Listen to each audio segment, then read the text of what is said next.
Hey, it's Matt from Custom Car Grills with an install video for the inner mesh pieces on a 2020 and newer C8 Corvette.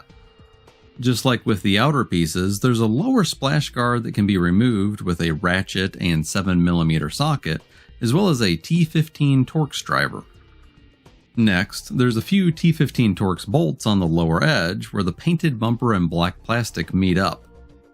A low-profile driver like this one works great and eliminates the need for ramps when doing the install.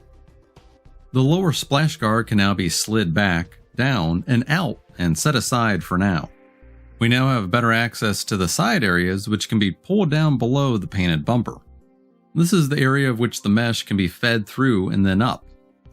It's a somewhat tight space, but the mesh can be angled in and into place. There's a strip of rubber trim on the bottom edge to help protect the bumper from being damaged. Please note, by design, the inner tip of the mesh does not have rubber trim so that it can better be positioned in the bumper. Supplied are some cable ties, and these should be used on at least 2 vertical and 2 horizontal attachment points of the grille, but additional ties can be used if desired. The black ties loop through the mesh and around the black bars and conceal quite well when completed. Once satisfied with the placement and security of the install, then trim the tail ends of the ties off.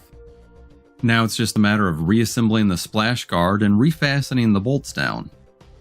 Overall, this is a fairly easy mod with some basic tools and makes for a good weekend project that will help protect the radiators for a long time to come. Once installed, the black hexagon mesh blends in so well that it looks like it came from the factory this way. Well, that's all I've got for this video. If you have any questions on it, then feel free to contact me, and thanks for watching.